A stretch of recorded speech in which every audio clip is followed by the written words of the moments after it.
మీ business ఏదైనా మీ ఊర్లో promotion చేయాలంటే అది సుమన్ టీవీతోనే సాధ్యం. ఇప్పుడే సంప్రదించండి. మదనపల్లె జిల్లా ఇది పడమటి మండలాల ప్రాంత ప్రజల చిరకాల కోరిక. ఈరోజు మదనపల్లి జిల్లా మన హక్కు.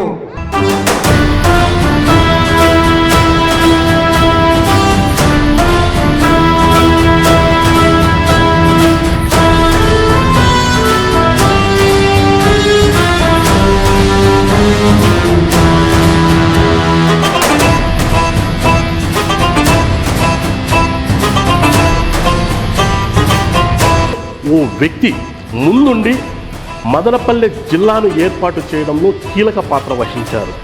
ఆయన మరెవరో కాదు, మదనపల్లె జిల్లా సమితి సాధన కన్వీనర్ టీటీఎం శివప్రసాద్ గారు.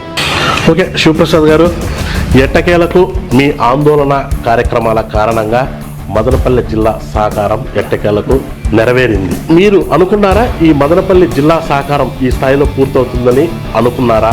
నాయకులందరినీ ఎలా సమన్వయం చేశారు అన్న వివరాలను ఒకసారి స్టూడియోలోకి వెళ్ళి కూర్చొని చర్చిద్దామా? Okay please.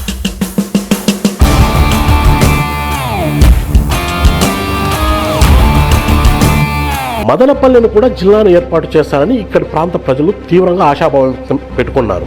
ఎందుకంటే మదనపల్లెలో అన్ని హంగులు ఉన్నాయని. అయితే చివరి నిమిషంలో అనూహ్యంగా అప్పటి ప్రభుత్వం మదనపల్లెను కాదని రాయచోటిని పెట్టింది. దీనికి గల కారణాలు ఏమై ఉంటాయని మీరు అనుకుంటారు?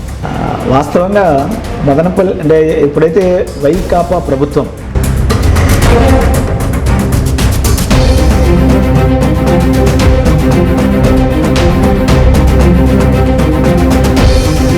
పార్లమెంటు నియోజకవర్గాల కేంద్రంగా జిల్లాలను ఏర్పాటు చేయాలని నిర్ణయం తీసుకుంది అప్పటిగా ప్రభుత్వం. అని అట్లా తీసుకోవాలంటే రాజంపేటను చేయాలని రాయచోటిని ఎలా చేస్తారు?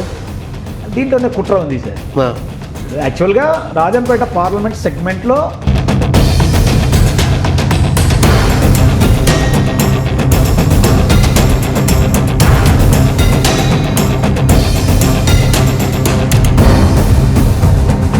ఇప్పుడు మదనపల్లిలో ఏ పార్టీలోనే ఎత్తుకో, ఆ పార్టీలో ప్రతి పార్టీలోనూ నాయకుల మధ్య తీవ్ర స్థాయిలో విభేదాలు ఉంటాయి. అంటే టీడీపీ ఎత్తుకో, బీజేపీ ఎత్తుకో, లేకపోతే సిపిఐ ఎత్తుకో, సిపిఎం, ఏ పార్టీలోనా నాయకత్వము ఏకతాటి అనేది ఉండదు. కానీ వీళ్ళందరూ కలిపి మిమ్మల్ని సమన్వయకర్తగా మదనపల్లి జిల్లా సాధన సమితి కన్వీనర్గా ఎన్నుకున్నారు.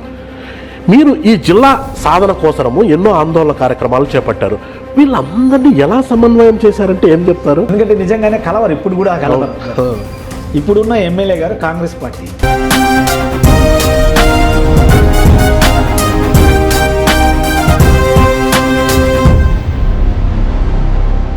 దాదాపు కొన్ని వందల రోజులు ఆందోళన కార్యక్రమాలు చేశారు.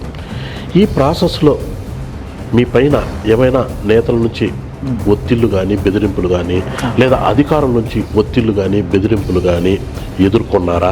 ఒకటి. రెండు, మీరు ఈ సుదీర్ఘంగా ఇన్ని రోజుల పాటు ఎలా ఆందోళన చేశారు అంటే ఏం చెప్తారు? మీరు ధర్నాలు చేస్తే జిల్లా వచ్చేస్తుందా అని మాట్లాడిన మాటలు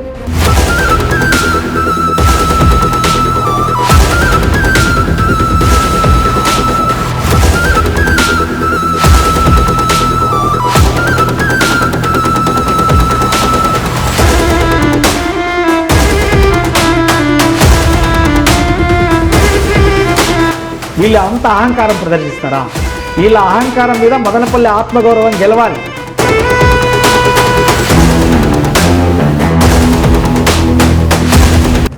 కొంతమంది రాజకీయ నాయకులు శివప్రసాద్నికి ట్రాప్ చేశారని, అంటే భారీ మొత్తంలో అమౌంట్ ఇస్తాం, నువ్వు ఈ ఆందోళన నుంచి పక్కకు తప్పుకుంటే ఇది దాదాపు ఇంకెవరు దీన్ని ముందుని నడిపించలేరని మిమ్మల్ని మీతో చర్చలు సాగినట్లు ఒక ఆరోపణ ఉంది. మీరు వినకపోతే మిమ్మల్ని దాదాపు బెదిరింపు ధోరణిలో కూడా మీ పైన మీ అంతు చూస్తాం, మీ మీద కేసులు పెడతాం అంటూ బెదిరించినట్లు కూడా ఒక ఆరోపణ ఉంది. ఇందులో వాస్తవం ఉందంటారా? అయితే జిల్లా ఉద్యమము వద్దు, ఇంకా ఆపేసేయండి.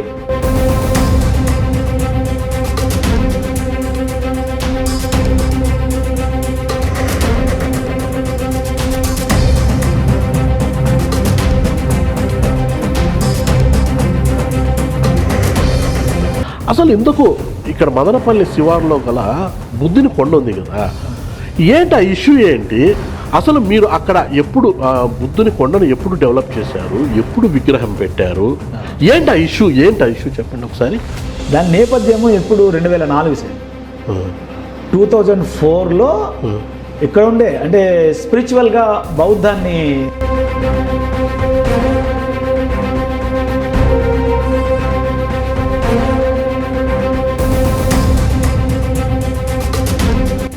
అసలు అక్కడ బుద్ధుని కొండలో విగ్రహాన్ని పెట్టేకి ఎటువంటి అనుమతి లేదని, కేవలం విగ్రహం పెట్టే నెపంతో దాదాపు కొంత అంటే దాదాపు ఒక 30 ఎకరాలు 50 ఎకరాలు శివప్రసాద్ కబ్జా చేసేందుకు ప్రయత్నిస్తున్నారని కొంతమంది ఆరోపణలు చేశారు. ఇందులో వాస్తవం ఎంత మీరే చెప్పండి.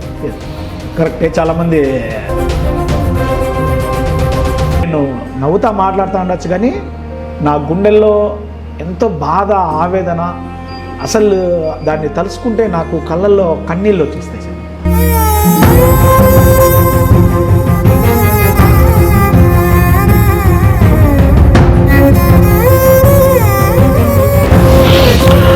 ఓకే శివప్రసాద్ గారు, లేదండి నేనైతే మీరు చెప్పిన యాజ్ టీజ్గా ప్రసారం చేస్తాం. చేయండి సార్. ఇప్పుడున్న Definitely. ఎస్పీ గారికి మా బాధ అన్న అర్థమవుతుందేమో, వాళ్ళకి ఏదో ఫీడ్ చేసినారో తెలియదు నాకు.